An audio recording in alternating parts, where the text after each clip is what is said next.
ETV ప్రేక్షకులకు నమస్కారం. శుభస్తు కార్యక్రమంలో ఈరోజు గ్రహఫలం అంశానికి స్వాగతం. ఈనాటి గ్రహఫలం అంశంలో వివిధ గ్రహాల స్థితిగతులు, వాటి ఆధారంగా ద్వాదశ రాశుల వారికి కలిగే శుభ అశుభ ఫలితాన్ని తెలుసుకుందాం. దీంతోపాటు శ్రావణ శుద్ధ పంచమిని గరుడ పంచమి అంటారు కాబట్టి గరుడుని అధిరోహించి నిరంతరం సంచరిస్తూ ఉండేటటువంటి శ్రీ మహావిష్ణువుని సకల శుభాలని ఐశ్వర్యాలని పొందడం కోసం ద్వాదశ రాశుల వారు ఏ విధంగా ఆరాధించాలో ఆ విశేషాలని కూడా తెలుసుకుందాం. ఇంతేకాక గరుడ పంచమి ప్రాముఖ్యం ఏమిటో, ప్రాధాన్యం ఏమిటో మన ధర్మం శీర్షికలో పూర్తిగా వివరించుకుందాం. ముందుగా నేటి పంచాంగం. స్వస్తి శ్రీచాంద్రమాన శార్వనామ సంవత్సరం, దక్షిణాయనం, వర్ష ఋతువు, శ్రావణమాసం, శుద్ధపక్షం, తిథి పంచమి, నక్షత్రం ఉత్తర ఫల్గుని అంటే ఉత్తర. ఈరోజు శనివారం. ఇంటికి రంగుల్ని వేయించుకోవడానికి, లోహ కార్యక్రమాన్ని చేపట్టడానికి, పశువుల కొట్టాలు నిర్మించుకోవడానికి ముఖ్యమైనటువంటి రోజు. ఈరోజు తిథి పంచమి, నాగుడు అధిపతి. మంగళకర ఉత్సవాలను చేసుకోవడానికి, ఊరేగింపుల్ని నిర్వహించుకోవడానికి, గ్రహశాంతుల్ని చేయించుకోవడానికి ముఖ్యమైనటువంటి తిథి. ఈరోజు నక్షత్రం ఉత్తర ఫల్గుని ఉత్తర. దీనికి అధిపతి భగుడు. 2 నక్షత్రాలు ఆకాశంలో ఖగోళ దృష్టితో చూస్తే కనిపిస్తాయి కన్ను ఆకారంలో. దేవతా ప్రతిష్టని చేయడానికి, వేద అధ్యయనాన్ని ప్రారంభించడానికి అనుకూలమైనటువంటి నక్షత్రం ఇది. ఈ నక్షత్రంలో పుట్టినటువంటి వారికి రవిదశ వర్తిస్తుంది. మంచి మేధా వికాసం ఉంటుంది. ఇక క్రమంగా ద్వాదశ రాశుల వారి ఫలితాలని పరిశీలిద్దాం. ముందుగా మేషరాశి.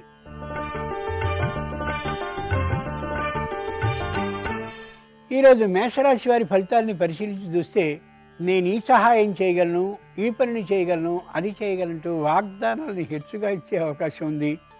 అది ఏమాత్రము సరికాదు. అలాగే సహాయ సహకారాలని పొందడానికి కూడా కొంత పరిమితి ఉందనేటువంటి యథార్థాన్ని గ్రహించుకోగలగాలి ఈ రాశివారు. బంధుమిత్రుల ఆదరణ అంతంత మాత్రంగా ఉంటుంది తప్ప విశేషంగా ఉండదనేటటువంటి ఆలోచనకి సిద్ధపడి ఉండాలి. కార్మిక రంగానికి చెందినవారు కానీ, పారిశ్రామిక రంగానికి చెందినటువంటి వారు కానీ ఎవరైనా సరే ఇలా ఆలోచించి ఉండాల్సిందే. దూర ప్రయాణాలను చేయాలనేటటువంటి ఆలోచన కలుగుతుంది కానీ శారీరకమైనటువంటి శ్రమకి తట్టుకోలేక ఈరోజు ప్రయాణాన్ని వాయిదా వేసుకోవచ్చు. ముఖ్యంగా ఈ రాశివారు వాగ్దానాలతో పాటు హామీ పత్రాల మీద సంతకాలను చేయడం కూడా తప్పనిసరిగా చేయవలసిన పరిస్థితికి గురి కావచ్చు. మొగమాటం లేకుండా చెప్పడం ఎంతైనా అవసరం తప్ప లోబడడం మంచిది కానే కాదు. గరుడ పంచమి సందర్భంగా మేషరాశి వారు శ్రీ మహావిష్ణువుని తులసి దళాలతో అర్చించినట్టయితే సంపూర్ణ మనశ్శాంతి లభిస్తుంది.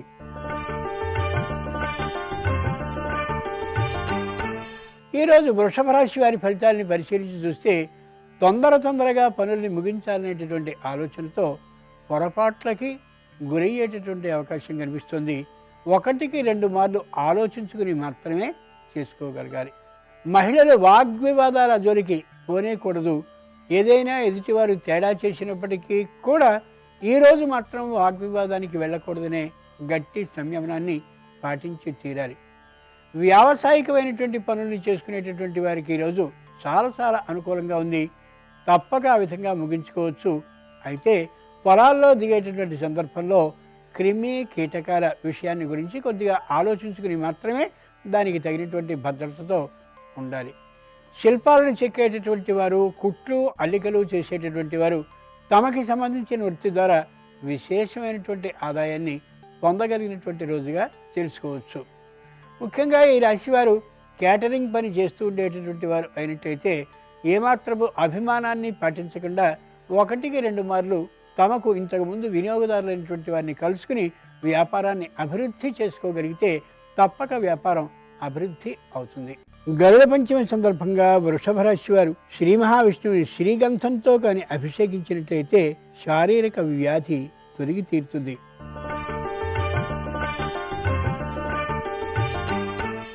ఈరోజు మిథున రాశి వారి ఫలితాలని పరిశీలించి చూస్తే తప్పక అన్నీ సానుకూలమయ్యేటువంటి విధానం గోచరిస్తోంది. అన్నిటా విజయ అవకాశాలు లభిస్తాయి కూడా. రుణాలని ఇయ్యాలి అని అనుకుని ముఖ్యులైనటువంటి వారికి, ఆప్తులైనటువంటి వారికి మాత్రమే రుణాలను ఇస్తారు. తప్పక అవి తిరిగి వస్తాయి ఈ రోజున ఇచ్చినట్లయితే. పారిశ్రామిక రంగానికి చెందినటువంటి వారు పరిశ్రమల్లో మెల్లమెల్లగా లాభాన్ని అలా పుంజుకుంటూ వెళ్ళగలుగుతారు. అయితే వచ్చినటువంటి లాభాన్ని వెంటనే పెట్టుబడుల మీద పెట్టడం కంటే కొంతకాలం స్థిమితంగా ఉండి మాత్రమే ఆ పరిశ్రమని అభివృద్ధి చేసుకోవడం ఎంతైనా అవసరం. అలాగే ఇంటికి సంబంధించినటువంటి మరమ్మతులను చేపట్టేవారు, వాహనాలకు సంబంధించిన మరమ్మతులను చేపట్టేవారు అత్యవసరమైతేనే చేయించుకోవడం మంచిది. ముఖ్యంగా ధనాన్ని పొదుపు దృష్టితో పాటించడం ఎంతైనా అవసరం. కార్మిక రంగానికి చెందినటువంటి వారికి శారీరకమైనటువంటి అలసట వచ్చినట్లయితే ఒకరోజు విశ్రాంతి తీసుకోవడం మంచిది తప్ప ధన ఆశతో అత్యాశతో మరో రోజు కూడా విశ్రాంతి లేకుండా పనిచేయడం వల్ల ఇబ్బంది కలిగే అవకాశం గోచరిస్తోంది. ఆరోగ్యం పట్ల జాగ్రత్తగా ఉండాలి. మానసికమైనటువంటి ప్రశాంతత కుటుంబ సభ్యులకి ఉండి తీరుతుంది. పరమానందంగా గడపగలుగుతారు ఈ రోజుని. గరుడ పంచమి సందర్భంగా మిథున రాశి వారు శ్రీ మహావిష్ణువు ఎర్ర మందారాలతో అర్చిస్తే వివాహాదులు నిశ్చయం అవుతాయి.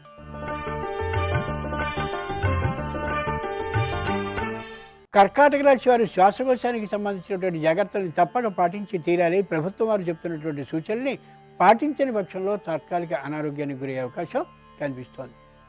భద్రతా ప్రమాణాలని పాటించి తీరాలి. కార్మిక రంగానికి చెందినటువంటి వారు ఇందులో ఏ విధమైనటువంటి మినహాయింపు లేదని గుర్తుంచుకోగలగాలి. రవాణా రంగానికి చెందినటువంటి వారికి క్రమక్రమంగా ఆదాయం పెరుగుతుంది. అలాగని చెప్పి రుణాన్ని ఒక్కసారే తీర్చాలనే ఊహకి ఏమాత్రమూ రావడం సరికాదు. వృత్తి వ్యాపార రంగాల్లో ఉండేటటువంటి వారికి మెల్లగా వృత్తి వ్యాపారము అభివృద్ధి చెందుతూ వెళుతుంది. అంత మాత్రం చేత ఎక్కువ పెట్టుబడి సొమ్ముని పెట్టి వస్తువుల్ని తెచ్చేసుకోవడం ఇప్పుడే అంత సమర్థనీయమైనటువంటి అంశం కాదు. దగ్గర ప్రయాణాలు చేస్తూ వ్యాపారాన్ని అభివృద్ధి చేసుకుని ఉన్నట్లయితే, అలాగే దగ్గరగా ఉండేటటువంటి ఉద్యోగులతో చక్కనైనటువంటి స్నేహ సంబంధాలను నిలుపుకున్నట్లయితే పై అధికారుల ఒత్తిడి తగ్గుతుంది. మానసిక ప్రశాంతత కలుగుతుంది ఉద్యోగస్తులకి. గరుడ పంచమి సందర్భంగా కర్కాటక రాశి వారు శ్రీ మహావిష్ణువుని సన్నజాజులతో అర్చించినట్లయితే రుణం చేయాల్సిన అవసరం రాదు.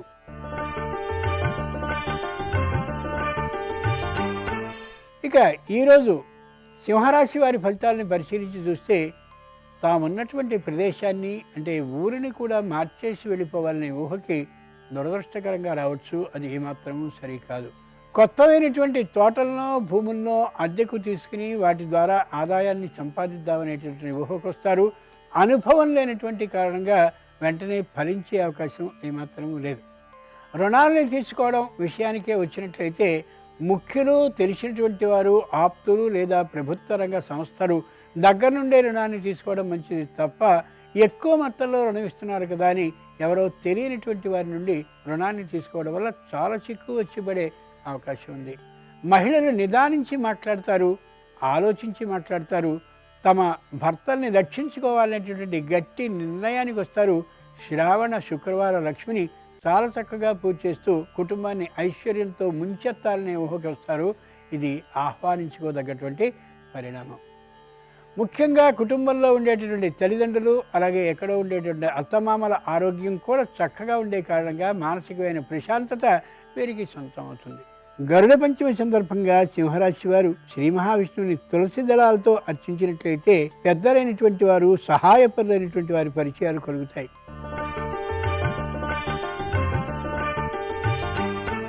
ఇక ఈరోజు కన్యారాశి వారి ఫలితాలని ఆలోచించి చూసినట్లయితే ప్రతి విషయానికి భయపడుతూ ఉంటారు. మానసికంగా మెత్తగా కనిపిస్తూ ఉంటారు. ధైర్యంగా మాట్లాడగలిగినటువంటి తనం ఉండకపోవచ్చు. ఈ రోజుకి తాము ఎక్కడికో వెళ్ళవలసినటువంటి మొక్కుబడిని తీర్చుకోలేకపోతున్నామనే మానసికమైనటువంటి భయాన్ని పొందొద్దు. కాలం సరిగా లేనటువంటి కారణంగా భగవంతుడు అనుగ్రహిస్తాడు. ముందు నాటికి వెళ్ళొచ్చనే ధైర్యంతో ఉండండి. ఏ పూజలు, పురస్కారాలు, ఆధ్యాత్మికమైనటువంటి దానాలు చేసినా శక్తికి మించి దానం చేయాలనే ఆలోచనకి మాత్రం రాకుండా ఉండడం ఎంతైనా మంచిది ఈ రాశి వారికి. కుటుంబంలో అందరికీ సుఖశాంతులు ఉంటాయి, కానీ అప్పులు ఇచ్చినటువంటి వారి నుండి మాత్రం ఒత్తిడి బాగా పెరిగే అవకాశం కనిపిస్తోంది. తగినటువంటి ఆలోచనని చేసి ఎప్పుడు తీరుస్తారనే విషయాన్ని స్పష్టంగా అవగాహనతో చెప్పడం ఎంతైనా అవసరం. గరుడ పంచమి సందర్భంగా కన్యారాశి వారు శ్రీ మహావిష్ణువుని చామంతులతో కానీ అర్చించినట్లయితే స్థిరమైన ఆస్తుల్ని కొనుగోలు చేసుకోగలుగుతారు.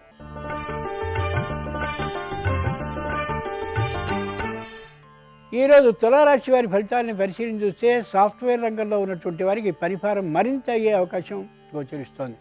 మహిళలకి కుటుంబ బాధ్యత మరింతగా పెరిగే అవకాశం కనిపిస్తుంది. కుటుంబంలో మరింత వృత్తి బాధ్యత నిర్వహించవలసిన అవసరం ఏర్పడుతోంది. గృహాలకి సంబంధించినటువంటి మరమ్మతు కార్యక్రమాలు పూర్తి అవుతాయి అని భావించవద్దు. తాత్కాలికమే ఈ పరిస్థితి. దగ్గర ప్రాంతాలకు వెళ్ళి వ్యాపారాన్ని నిర్వహించుకుని రాత్రి ఇళ్లకి వచ్చేటటువంటి వారికి వ్యాపారం చక్కగా ఉంటుంది. ముఖ్యంగా ఫల పుష్ప వ్యాపారాలు మరింతగా బాగుండే అవకాశం కనిపిస్తోంది.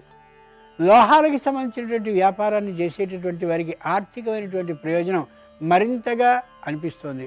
బంగారం, వెండి ఆభరణాలు కొనుక్కోవడం అనేది ప్రస్తుతానికి సరైనటువంటి పని మాత్రం కాదు. ఆర్థికమైనటువంటి పొదుపుని పాటించి తీరవలసిందే ఈ రాశివారు. అధికారుల ఒత్తిడిగా ఉన్నట్లయితే వారితో స్పష్టంగా ఉన్న విషయాన్ని ఉన్నదిగా చెప్పుకోవడం ఎంతైనా మంచిది. గరుడ పంచమి సందర్భంగా తులారాశి వారు శ్రీ మహావిష్ణువుని కనకాంబరాలతో కానీ అర్చించినట్లయితే ఆర్థిక అనుకూలత కలుగుతుంది.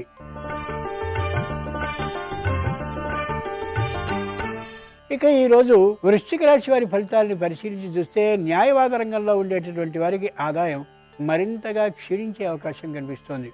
దర్జీ పని అంటే కుట్టు పని వారికి, అల్లికల పని వారికి ప్రత్యేకమైనటువంటి అవకాశాలు ఏర్పడే కారణంగా మరో ప్రదేశానికి కూడా వెళ్ళి వ్యాపారాన్ని పెంచుకోగలుగుతారు. కార్మిక రంగంలో ఉండేటటువంటి వారికి శారీరక శ్రమతో పాటు సకాలంలో వేతనం అందనటువంటి కారణంగా మానసికమైనటువంటి అశాంతికి గురి అవుతారు. తీర్చవలసినటువంటి రుణాలన్నింటినీ కూడా సకాలంలో తీర్చలేని పరిస్థితి కారణంగా అప్పు మీద తెచ్చుకున్నటువంటి వాహనాలని యజమానులు తీసుకుపోయే అవకాశం కనిపిస్తోంది. జాగ్రత్తగా ఆలోచించుకోగలగాలి.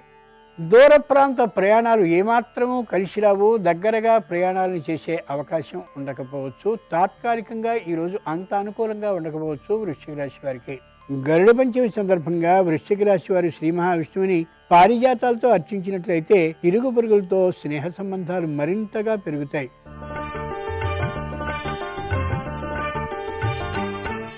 ఈరోజు ధనురాశి వారి ఫలితాలని పరిశీలించి చూస్తే అనాలోచితంగా అడుగు వేసే అవకాశం ఉంది. జాగ్రత్తగా ఉండాలి. అధికారులతో విరోధించేటటువంటి అవకాశం కనిపిస్తుంది. జాగ్రత్తగా ఉండి తీరాలి. వృత్తి, ఉద్యోగ, వ్యాపారాలు ఏమాత్రమూ అనుకూలంగా ఉండకపోవచ్చు. తట్టుకోగలగాలి. ధర్మబద్ధంగా మాట్లాడుతున్నటువంటి ఆలోచనతో స్థిరమైనటువంటి నిర్ణయాన్ని తీసుకోవచ్చు. అంత మంచిది కాదు. వ్యవసాయదారులకి ధాన్యాన్ని కొనుగోలు చేయడం చాలా అనుకూలమైనటువంటి కాలంగా ఈరోజు కనిపిస్తోంది. దూరభార ప్రయాణాలను చేయడానికి కూడా అనుకూలమైనటువంటిదే. అయితే లాభసాటి అయితేనే ప్రయాణించడం ఎంతైనా మంచిది. గరుడ పంచమి సందర్భంగా ధనురాశి వారు శ్రీ మహావిష్ణువుని గులాబీలతో అర్చించినట్లయితే భార్యాభర్తల మధ్య ఉన్న పొరపక్షాలు తొలగిపోతాయి.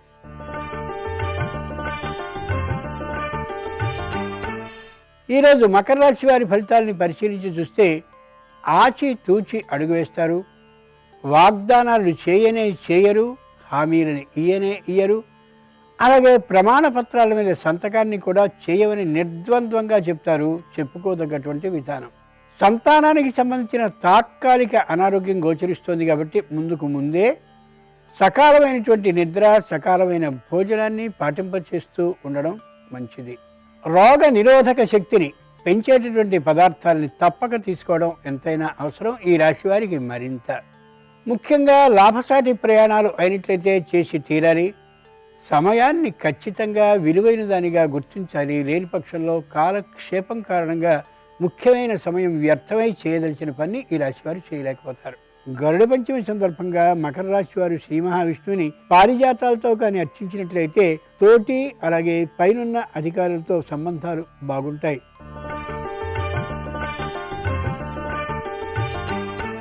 ఈరోజు కుంభరాశి వారి ఫలితాలని పరిశీలించి చూస్తే పై అధికారులతో సత్సంబంధాలు కలిగి ఉంటారు. తోటి ఉద్యోగులతో అనుకూలమైన వాతావరణంతో ఉంటారు. మానసిక ప్రశాంతతని కలిగి ఉంటారు. మహిళలు ఆధ్యాత్మికమైనటువంటి భక్తి భావంతో ఉంటారు. తోటి మహిళలందరితో కలిసి వ్రతాలు, ఉపవాసాలు ఉంటే కార్యక్రమాలను చేస్తూ కనిపిస్తారు. ఏ విధమైనటువంటి అనారోగ్యం లేనటువంటి కారణంగా 10 మందికి సహాయపడాలనేటటువంటి ఆలోచనతో ఉంటూ కనిపిస్తారు. వృత్తి, ఉద్యోగ, వ్యాపారాల పట్ల అంకిత భావంతో ఉంటూ సకాలంలో వెళుతూ ఉండడం వీరికి మంచి గుర్తింపుని తెస్తుంది. ముందు నాటికి పదవి ఉన్నతిని ఇచ్చే అవకాశం దాకా వెళుతుంది.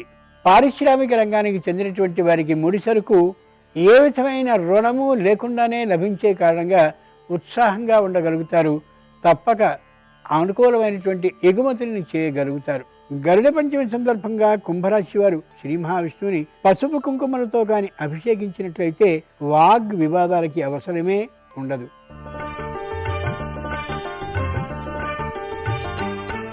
ఈరోజు మీనరాశి వారి ఫలితాలని పరిశీలించి చూస్తే పోటీ పరీక్షల్లో చక్కని ఫలితాలని సాధించగలుగుతారు. ఆ కారణంగా విదేశాలకి వెళ్ళగలిగిన అవకాశం వచ్చినప్పటికీ కూడా ప్రస్తుత పరిస్థితుల కారణంగా వెళ్ళలేకపోవచ్చు. వివాహాది శుభకార్యాలకి సంబంధించిన అన్ని ప్రయత్నాలు అనుకూలంగానే ఉంటాయి. తప్పక 1-2 నెలల్లో వివాహాలు సంపూర్ణమయ్యే అవకాశం బలంగా గోచరిస్తోంది. పిల్లలకు సంబంధించినటువంటి చదువులు భారమే అయినప్పటికీ కూడా రుణాన్ని తెచ్చైనా సరే పూర్తి చేయాలనే గట్టి నిర్ణయంతో ఉంటారు. అది మంచిది కూడా. ఉద్యోగాన్ని మాని వ్యాపారం చేయాలనే ఊహకు వస్తారు. అది ఏమాత్రమూ సరైనటువంటిది కానే కాదు.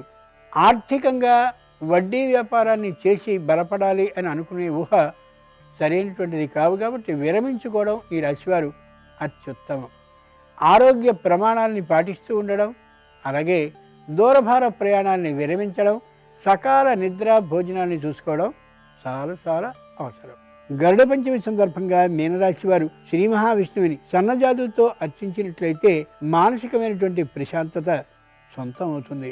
ఈరోజు శ్రావణ శుద్ధ పంచమి, దీన్నే గరుడ పంచమి అని పిలుస్తారు. ఈ గరుడ పంచమి అంత ప్రశస్తంగా ప్రధానంగా కనిపించడం లేదు లోకంలో. అందుకని గరుడ పంచమి ప్రాముఖ్యం ఏమిటో ప్రాధాన్యం ఏమిటో మన ధర్మం శీర్షికలో ఇప్పుడు తెలుసుకుందాం.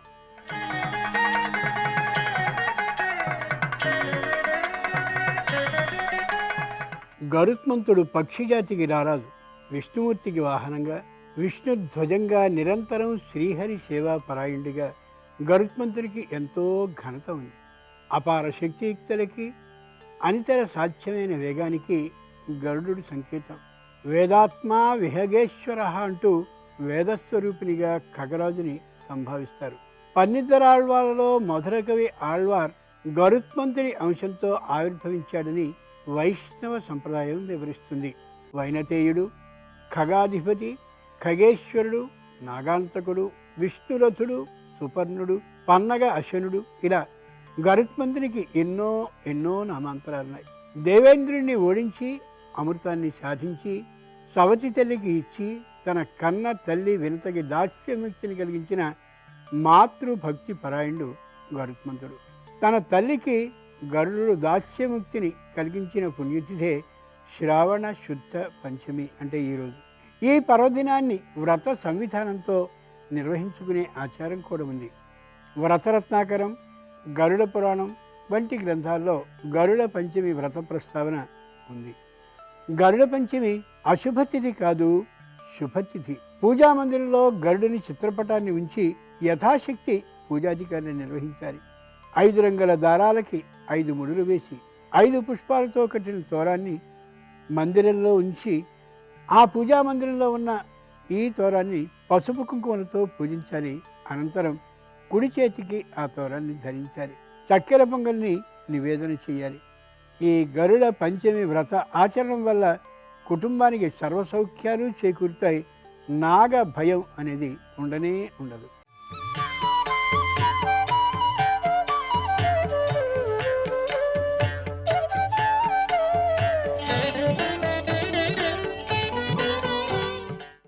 శుభమస్తు కార్యక్రమంలో గృహబలం అంశానికి స్వాగతం. ప్రతివారు కోరుకునేది లక్ష్మీదేవి యొక్క దివ్యవంతమైన అనుగ్రహం. లక్ష్మి అంటే కేవలం డబ్బే కాదు, పుత్రులు, సంపదలు, గృహాలు, కీర్తి, ప్రతిష్టలు, ఆరోగ్యం, ఇవన్నీ కూడా. వీటన్నిటినీ ప్రసాదించేది లక్ష్మీదేవి. ఈ లక్ష్మీదేవి యొక్క కరుణా కటాక్ష వీక్షణాలు సాధించడానికి గృహంలో ప్రతి ఒక్కరూ పాటించవలసిన కొన్ని నియమాలు ఉన్నాయి. వాటిని ఎవరైతే ఆచరిస్తారో వారి ఇంట లక్ష్మి స్థిరత్వాన్ని కలిగి ఉంటుంది. సహసిద్ధంగా ప్రతి ఒక్కరూ కూడాను తెల్లవారక ముందే నిద్ర నుంచి లేవాలి. లేచిన వెంటనే దొడ్డి తలుపు వాకిలి తెరవాలి. అంతేగాని ముందు సింహద్వారం వాకిలి తెరవకూడదు.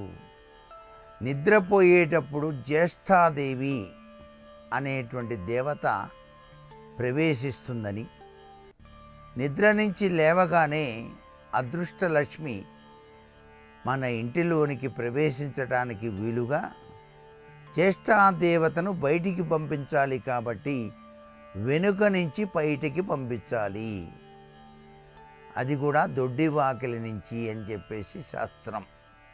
అందుచేతనే 5 గంటలకల్లా నిద్రలేచి దొడ్డి వాకిలి తలుపు తెరచి వెనువెంటనే ఆ తలుపును మూసివేసి ముందు భాగాన ఉన్నటువంటి ఆ సింహద్వారం తలుపులు తెరవాలి. ఇలా గనక ప్రతి ఇల్లాలు గనక ఇంటిలో ఆచరించినట్లయితే తప్పనిసరిగా లక్ష్మీ కటాక్షము సిద్ధిస్తుంది. డబ్బులు అధికంగా ఖర్చు కావు. చాలామందికి తాము పడుకునేటువంటి ఆ యొక్క పడక గదిలోని మంచం, ఆ మంచం పైన వేసినటువంటి పరుపు, ఆ పరుపును ఎత్తి చిల్లర నాణ్యాలు డబ్బులు ఉంచేటువంటి అలవాటు ఉంటుంది.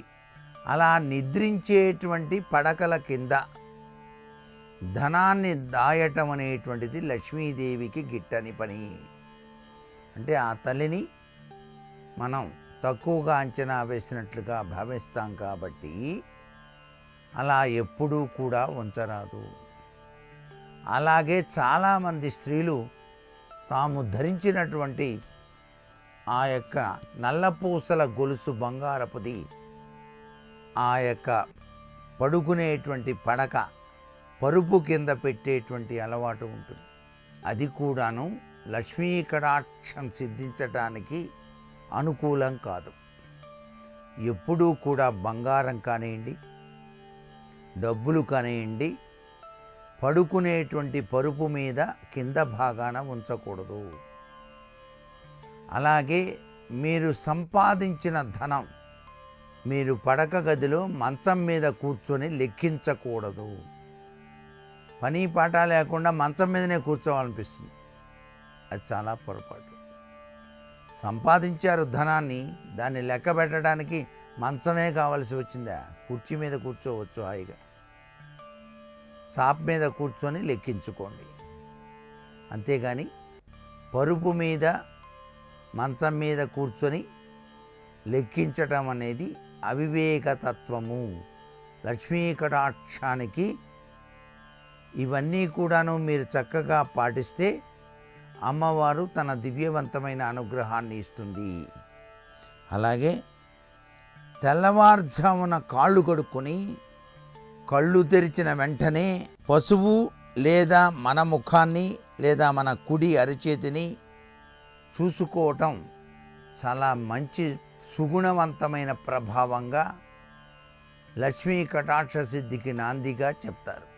నిద్ర నుంచి లేవటం అనేది కొత్త జీవితంలోకి రావటమే. ప్రతిరోజు నిద్రపోయేటప్పుడు శివనామం అందుకే జపించేది, నిద్ర నుంచి లేవగానే హరినామం జపించేది కూడా అందుకే. ఇక్కడ చాలా విశేషకరమైన ప్రభావం ఉంది. కాబట్టి పరమ పవిత్రవంతమైనటువంటి వస్తువుల్ని చూడండి అన్నారు. మంగళ శుక్రవారాలలో 5 ముఖములు కలిగినటువంటి దీపపు కుందుల్లో 5 ఒత్తులు వేసి దీపాన్ని గనక వెలిగించినట్లయితే ఇంటిలో లక్ష్మీదేవి యొక్క కరుణారస దృష్టి మీపై ప్రసరింపజేస్తుంది. దీపం పరబ్రహ్మస్వరూపం, దీపం జ్యోతి పరబ్రహ్మం, దీపం సర్వతమోహరం, దీపేన సాధ్యతే లక్ష్మి అంటారు. అందుచేత దీపాన్ని తప్పనిసరిగా 5 ఒత్తులు వేసి కుందితో నువ్వుల నూనె కానీ వేసి వెలిగించాలి. లక్ష్మీదేవి కటాక్షిస్తుంది. మరికొన్ని ముఖ్య విషయాలు రేపటి శుభమస్తు కార్యక్రమాలను గ్లోబల్ తెలుసుకుందామా? మరి సర్వే జనాః సుఖినో భవంతు.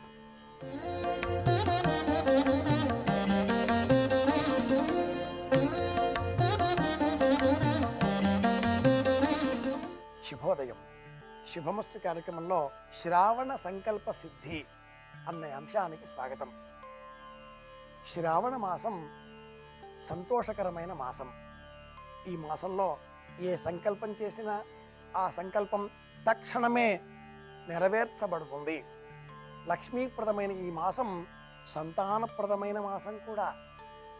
పంచమి తిథి నాడు మహాలక్ష్మిని సత్సంతానం కోరి అర్చించిన ఎడల చక్కటి సంతానం ఉన్న పక్షంలో ఆ సంతానం వృద్ధిలోనికి రావడం సాధించుకోవచ్చును అంటుంది దేవీ భాగవతం. పంచమి తిథి నాడు అమ్మవారిని ప్రత్యేకంగా పాలతో అర్చించాలి. అమ్మవారికి ప్రీతికరంగా పాలను నైవేద్యంగా సమర్పించాలి. అంగాదంగాత్ సంభవసి హృదయాదధియాజసే ఆత్మా వై పుత్రనామాసి సజీవ శరదశతం అశ్మా భవ పరశర్భవ హిరణ్యమస్తృతం భవ పశూనాం తువాహింకారేణ. ఇటువంటి మాటలతో వైదిక ధర్మం సంప్రదాయంలో సంతానం పొందిన పిదప ఆ సంతానం ఎలా వృద్ధిలోకి రావాలి, సంతానాన్ని ఏ విధమైన మార్గంలో మనం ప్రయాణింపజేస్తే వీరు వంశాభివృద్ధికరంగా మారతారు, సత్సంతానంగా మెలుగుతారు, మంచి బుద్ధి ఆలోచనలతో సవ్యమైన మార్గంలో ప్రయాణిస్తారు అనే ఆలోచన చేసిన ఈ సంప్రదాయం శ్రావణ మాసంలో పంచమి నాడు ఆ పిల్లలకే ప్రీతికరంగా ఆవు పాలను అందించాలి అంటూ ఒక సంప్రదాయ మార్గమైన సూచనలు చేసింది. పరిహార విజ్ఞాన శాస్త్రంలో పంచమి తిథి నాడు ఇంట్లో ఉండే బాలబాలికలకు ప్రత్యేకంగా పాలను పరమాత్మకు నివేదనగా సమర్పించి అందించాలి. ఈ పాలలో పంచదార లేక ఈనాడు లభించేటటువంటి ఏవి కూడా వెయ్యకూడదు. అచ్చమైనటువంటి పరిశుభ్రమైన పాలను ఆహారంగా అందించాలి. ఇది సంకల్పంతో కూడుకున్న అంశం అవుతున్నది, భక్తి ప్రపత్తులతో కూడుకున్న అంశము అవుతున్నది. అలాగే అంగాదంగాత్ సంభవసి, పిల్లలను ఈ రోజున దగ్గరకి తీసుకోవాలి, వారి నెత్తిని వాసన చూడాలి. తస్య మూర్ధన్యవఘ్రాణం అని సంప్రదాయం పిల్లలను వారి విద్యాబుద్ధులు వివేకాన్ని ఎలా తెలుసుకోవచ్చు అని ప్రశ్నించిన పిదప ఒక సంప్రదాయాన్ని వైదిక ధర్మంలో సూచించింది. పిల్లలు ఎలా మారబోతున్నారు, వీరి గుణగణాలేమిటి అనేవి తెలుసుకోవాలి అంటే వారి శిరస్సును వాసన చూడాలిట. పూర్వకాలంలో బామ్మలు, పెద్దలు, వృద్ధులు, తాతయ్యలు ఇలాంటి వాళ్ళంతా కూడా మనమలని మనమరాళ్ళని దగ్గర తీసుకునే పక్షంలో వారిని గట్టిగా దగ్గరగా తీసుకొని బుగ్గలు పుణికి నెత్తిని వాసన చూసి బాగా చదువుకో అని చెప్పేటటువంటి వారు. ఈ నెత్తిని వాసన చూడడం ఏమిటి? తస్య మూర్ధన్యవఘ్రాణం అన్న ప్రశ్న వేసుకుంటే మహాభారతంలో కర్ణుడి యొక్క శిరస్సును వాసన చూచిన పిదప ఆ రాధ భర్త అతడు వెంటనే ఈ పిల్లవాడు క్షత్రియ వంశ సంజాతుడు అని గుర్తించాడు. ఈ శిరస్సు వాసన వేరుగా ఉన్నది అంటూ తెలియజేశాడు. మానవ దేహంలో ఉండే 7 చక్రాలలో 7వ చక్రం సహస్రారం అన్న పేరిట ఈ శిరస్సున సహస్రదళ కమలములో పరివేష్టింపబడి మనకు తెలియవస్తుంది అంటుంది వైదిక ధర్మం. 1000 దళములతో ఉండేటటువంటి కమలము ఈ శిరస్సులో అథో ఊర్ధ్వ భాగంలో ఎక్కడైతే టెంటకిల్ లాగా మనం పిలక పెట్టుకుంటామో ఆ పిలక క్రింద ఉండేటటువంటి స్కల్ ఎముకలో చిన్న కన్నంలాగా ఉంటుంది, చర్మం దాన్ని మూసివేసి ఉంటుంది. చిన్నారి బాలబాలికలకు 6 నెలలు 8 నెలల పసిపిల్లలకు మనం గుర్తించవచ్చు. అటువంటి కేంద్రములో వాసన చూడడం, అలాగే వారిని ఆశీర్వదించడం. అక్షింతలు వేసే సమయంలో ఈ అక్షింతలను అక్కడ పెట్టాలి, అక్కడ వెయ్యాలి, అక్కడ ఉంచాలి. శతమానం భవతి అని ఈ రోజున ఇంట్లో ఉండే చిన్నారి బాలబాలికలందరినీ కూడా పెద్దలు దగ్గరగా తీసుకుని శ్రావణ మాసం పంచమి తిథి మీకు క్షేమం కలిగించేది, నాగుల పంచమి అన్న పేరిట సంప్రదాయం ఈ రోజున ఇంట్లో ఉండే బాలబాలికలందరికీ కూడా కుడి చేతికి 3 లేక 5 వరసల పసుపు రాచిన దారాన్ని రక్షగా కట్టాలి అంటూ ఒక సూచన చేసింది. కనుక ఇంట్లో ఉండే బాలబాలికలందరినీ కూడా చక్కగా స్నానాదిగాదులు పూర్తి చేసుకున్న పిదప ఉదికిన పరిశుభ్రమైన వస్త్రములు ధరింపజేసి బొట్టు పెట్టి కూర్చుండబెట్టి తల్లి ప్రధానంగా తండ్రి కూడా ఇరువురు కలిసి ఆ పిల్లలకు కుడి చేతికి రక్ష కట్టి వారిని శిరస్సు వాసన చూచి ఆ పిదప వారికి అక్షింతలు వేసి శతమానం భవతి అని ఆశీర్వదించి పిదప వారికి ఆవు పాలను ప్రసాదంగా అలాగే అందించాలి అంటుంది సంప్రదాయ పరిహార విజ్ఞాన శాస్త్రం. ఇందువలన పిల్లలలో మంచి చెడు అనే విశ్లేషణాత్మక గుణగణాలు పెరుగుతాయి. హంస పాలను నీటిని కలిపి ఎదరగా పెడితే పాలను మాత్రమే స్వీకరిస్తుంది, నీటిని విడిచిపెడుతుంది. స్వచ్ఛమైనవి అయిన ఈ పాలు ఎంత ఆలోచన శక్తిని పెంపొందింపజేస్తాయో అలాగే ఈనాటి కాలంలో విద్యార్థులు, బాలబాలికలు ఆధునిక విద్యా ప్రమాణాలలో అనేక విషయాలు తెలుసుకుంటూ మంచి చెడు అనే విషయాలలో చెడు వైపు మొగ్గు చూపే ప్రమాదాలు ఎక్కువగా కనిపిస్తున్నాయి. ఆధునిక విద్యా ప్రమాణాలు, విద్యా పద్ధతులు, విద్యా బోధనా విధానాలు ఇవన్నీ కూడా సనాతనమైన సవ్యమైన మార్గానికి పక్కదారులు చూపిస్తున్నాయి. అలా కాకుండా ఉండాలి అంటే, సంప్రదాయ పద్ధతుల్లో మనం జీవించాలి అంటే, పిల్లలను ఇలా మన మార్గంలో మరల్చుకోవాలి అంటే సనాతన సంప్రదాయం సూచించినటువంటి ఆచారాలను పాటించాలి. ఇలా పాలు వారికి అందించిన పిదప వారి చేత మహాలక్ష్మి స్తోత్రాన్ని పఠింపజేయాలి. నమస్తేస్తు మహామాయే శ్రీపీఠే సురపూజితే శంఖ చక్ర గదాహస్తే మహాలక్ష్మీర్నమోస్తుతే. ఈ ఒక్క శ్లోకాన్ని చెప్పినా చాలు, పిల్లలకు విద్యా బుద్ధులు అలవడతాయి. శ్రావణంలో మనం చేసే ఏ సంకల్పమైనా కూడా సిద్ధింపబడాలి అనుకుంటే ముందు ఆ సంకల్పం పరిశుద్ధమైనది అయి ఉండాలి. పరిశుద్ధమైన ఆలోచన కుటుంబ రక్షణకు మేలు చేకూర్చేదిగానే ఉంటుంది. కుటుంబంలో ఉండే వారంతా కూడా ఒకటిగా ఉంచేటటువంటి ఆలోచనలతో సమష్టి చైతన్యంతో ఉంచే విధంగానే ఈ సంకల్పం ఉండాలి. కనుక ఇంటిల్లిపాది ఈ రోజున మహాలక్ష్మిని స్తోత్రం చేసి ఇలా స్తోత్ర పాఠాదుల అనంతరం పిల్లలను కూర్చుండబెట్టి వారు ఏం చదువుతున్నారు, వారి చదువులు ఎలా కొనసాగుతున్నాయి, సంప్రదాయంలో ఉండే భగవద్గీత, విష్ణు సహస్రనామ స్తోత్రం, లక్ష్మీ అష్టోత్తరం ఏమైనా వచ్చునా మనం చెప్పే ప్రయత్నము చేయాలి. కొంత సమయాన్ని వారికి ఈరోజు మనం కేటాయించాలి. ప్రత్యేకించి పిల్లలకు ఈ రోజున లేత పసుపు, తెలుపు ఈ రంగు దుస్తులు ధరింపజేసిన ఎడల శ్రావణ సంకల్ప సిద్ధి నిజంగానే మన ఇంట్లో లక్ష్మీప్రదంగా విలసిల్లుతుంది అని జ్ఞాపకం పెట్టుకుందాం. ఇలా ఆలోచన చేద్దాం, సంతోషంగా ఉందాం. శ్రావణ సంకల్ప సిద్ధిని ఇలా పాటిద్దాం. అందరి క్షేమాన్ని కోరుదాం, అందరి ఆరోగ్యాన్ని కోరుదాం అని విన్నవిస్తూ శుభమస్తు.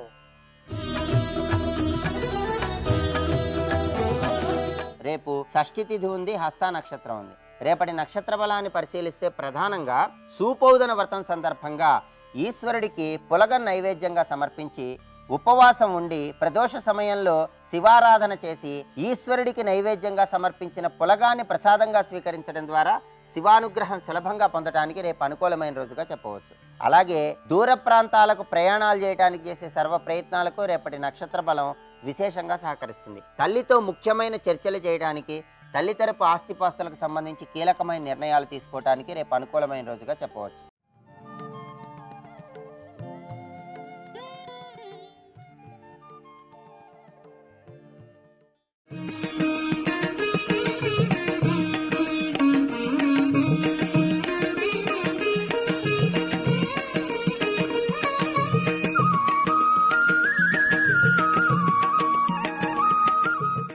చిదగ్నికుండ సంభూత దేవకార్య సముద్యత ఉద్యద్భాను సహస్రాభ చతుర్బాహు సమన్విత రాగస్వరూప పాషాఢ్య క్రోధాకారాంకుశోజ్వల మనోరూపేక్షుకోదండ పంచతన్మాత్ర శాయక. శంకర భగవత్పాదులు సౌందర్యలహరి చేస్తూ దాన్ని వనత్కంచీదామా కరికలభ కుంభస్తననత పరీక్షీణామధ్యే పరిణత శరచ్చంద్రవదన ధనుర్బాణం పాశం శృణిమపి దధానాకరతలైః పురస్తాదస్తాన్నః పురమధితురహో పురుషిక అని పిలిచారు. ఇందులో ఒక విషయం మీరు ప్రధానంగా గమనించవలసి ఉంటుంది. శంకర భగవత్పాదులు అద్భుతమైన ప్రయోగాలు చేస్తారు జగద్గురువులు కనుక. వ్యాస భగవానుడు అన్నాడు, చిదగ్నికుండము నుండి ఆవిర్భవించినటువంటి లలితాస్వరూపమునకు మొట్టమొదట ఆయన చెప్పినటువంటి ఆయుధములు రాగస్వరూప పాషాఢ్య క్రోధాకారాంకుశోజ్వల ఈ రెండూ చెప్పాడు. పాశము అంకుశము చెప్పాడు. శంకరులు ముందు పాశము అంకుశము చెప్పలేరు. ధనుర్బాణం పాశం శృణిమపి దధానాకరతలైః అన్నారు. అంటే ధనస్సు బాణములు ముందు శంకరాచార్యులు వారు చెప్పారు. వ్యాసో నారాయణ స్వయం, వ్యాసుడు శంకరుల చేతనే కాదు సర్వలోకము చేత పూజింపబడతాడు. ఆ వ్యాస భగవానుడిచ్చినటువంటి 16 సంవత్సరముల అదనపు ఆయుర్దాయంతో శంకర భగవత్పాదులు 32 సంవత్సరములే ఈ భూమండలం మీద ఉన్నారు. శంకరులకు వ్యాసుడంటే మహాభక్తి. అటువంటిది వ్యాస భగవానుడు లలితా సహస్రంలో చెప్పినటువంటి ఆయుధ క్రమాన్ని శంకరులు శ్లోకంలో మార్చారు. అంటే ఎందుచేత మార్చి ఉండాలి అన్నదాని కొరకు మీరు ప్రయత్నిస్తే మీరు దాని మీద బాగా ఆలోచన చెయ్యడమే తపస్సు. ఒక శ్లోకం గురించి మీరు బాగా ఆలోచన చెయ్యాలన్నది శంకరుల కోరిక. మీరు ఇలా ఎందుకు మార్చి ఉంటారు శంకరాచార్యుల వారు? ముందు ఎందుకు ఆయన పాశాన్ని అంకుశాన్ని చెప్పకుండా ధనుర్బాణములను శంకరులు ఎందుకు చెప్పాలి? అలా చెప్పడం మంచిదా, పాశము అంకుశము చెప్పడం మంచిదా అంటే ఒక్కటే. శంకరులు కూడా వ్యాస భగవానుణ్ణి కీర్తిస్తారు, వ్యాస భగవానుణ్ణి గౌరవిస్తారు, వ్యాసునకు నమస్కరిస్తారు. కాబట్టి వ్యాసుడు చెప్పినది దోషమని శంకరుల ఉద్దేశ్యం కాదు. ఇలా శంకరులు చెప్పినా ధనుర్బాణముల కన్నా అంకుశము పాశము చెప్పడమే ప్రధానం. పాశాంకుశములు ముందు చెప్పడమే యథార్థం, అదే సత్యం. తను కొద్దిగా కిందకి దిగిన వ్యాస హృదయం మనకి బాగా అర్థం అవ్వడానికి ఆయన క్రమాన్ని మార్చారు. ఇందులో మొదటిది రాగస్వరూప పాషాఢ్య, రెండవది క్రోధాకారాంకుశోజ్వల, మనోరూపేక్షు కోదండ. అమ్మవారు చేతిలో చెరుకు విల్లు పట్టుకుంటుంది, చెరుకుతో తయారు చేయబడిన ధనస్సు. ఇంకొక చేతిలో 5 బాణములు పట్టుకుంటుంది. ఈ 5 బాణములు పుష్పబాణములే, 5 పువ్వులు. ఈ 5 పువ్వులనే అరవిందము, అశోకము, నవమల్లికము, నీలోత్పలము, చూతము అంటారు. ఈ 5 పువ్వులు పట్టుకుంటుంది. ఒక చేత్తో చెరుకు విల్లు, ఒక చేత్తో 5 పుష్పబాణములు. ఇవి అమ్మవారి ఆయుధములు కావు. మీరు జాగ్రత్తగా గమనించి చూస్తే ఇవి పరదేవతకి సంబంధించిన ఆయుధములు కాదు. ఈ ఆయుధములు ఎవరివి అంటే మన్మధుడివి. మన్మధుడు పట్టుకోవలసినటువంటి ఆయుధాల్ని అమ్మవారు తీసుకుంది. అమ్మవారి చేతిలో ఉన్నవి చెరుకు విల్లు పుష్పబాణములే, మన్మధుడి చేతిలో ఉన్నవి చెరుకు విల్లు పుష్పబాణములే. మన్మధుడి చేతిలో చెరుకు విల్లు పుష్పబాణములు ఉన్నంతసేపు అంటే నా ఉద్దేశ్యం ఆయన ఆ ధనస్సుని ఎక్కుపెట్టి బాణప్రయోగం మన మీద చేసినంతసేపు ఇంద్రియ లౌల్యముతో తిరుగుతూ ఉంటాడు. పరదేవత తేజస్సుని నింపుతూ ఉంటుంది శరీరంలో, రోహిణీ తత్వము అంటారు. రోహిణీ స్వరూపిణి అయి ఈ శరీరంలో తేజస్సుని ప్రతిరోజు నింపుతుంది ఆవిడ. ఈ తేజస్సు అధోముఖంగా నష్టమైపోతే అది వక్రదృష్టి చేత చంద్రునితో చూడబడినది అంటాడు. అది దాని వలన పురుషుడు తేజస్సు పోగొట్టుకుంటాడు, దాని వలన సాధనాక్రమంలో పైకి ఎదగలేడు. అమ్మవారి అనుగ్రహం ఉండడం అంటే మన్మధుని యొక్క బాణములు పడితే ఇంద్రియముల యొక్క లౌల్యమునకు గురి అయి విషయ ప్రపంచమునందు సుఖములను కోరుకుంటాడు. చెరుకు ఇల్లు అంటే చెరుకు కర్రతో ఉంటుంది. అది పైనుంచి కింద వరకు మీరు ఎట్నుంచి కొరికి చూడండి తియ్యగా ఉంటుంది. పువ్వులలో మకరందం ఉంటుంది, అందులోనూ తీపి, ఇందులోనూ తీపి. ఈ రెండు తియ్యగా ఉండడం అన్న మాటకు అర్థం ఏమిటంటే ప్రపంచంలో 5 ఇంద్రియముల చేత అనుభవింపబడేటటువంటి సమస్త విషయముల యందు మాధుర్యమును చూస్తూ ఉండడం. శబ్ద స్పర్శ రసరూప గంధములని 5 తన్మాత్రలు. పంచేంద్రియములు కన్ను, ముక్కు, చెవి, నాలుక, చర్మము. ఈ 5టితో శబ్దస్పర్శ రసరూప గంధములనేటటువంటి తన్మాత్రలతో విషయ సుఖములను అనుభవించడమునందు మగ్నమై ఉండడం. మన్మధుని చేతిలో చెరుకు విల్లు 5 బాణములు ఉన్నంతసేపు, ఆయన మన మీద బాణ ప్రయోగం చేసినంతసేపు జరుగుతుంది. మన్మధుడు పరదేవత దగ్గర కింకరుడు. ఆమె ఆజ్ఞాపించింది అనుకోండి, నువ్వు ఆయన మీద వెయ్యడానికి వీల్లేదు అందనుకోండి, ఇక ఆయన బాణములు వెయ్యడు. అప్పుడు ఆవిడ చేతిలో ఉన్నటువంటి చెరుకు విల్లు 5 బాణములు పనిచేస్తాయి. ఇది అసలు ఎందుకు మారింది అని అడిగారు. మన్మధుని చేతిలో ఉండవలసిన ఆయుధాలు అమ్మవారి చేతిలోకి ఎందుకు వెళ్ళాయి? లలిత కథ వింటే కలుగు పుణ్యము శ్రీమా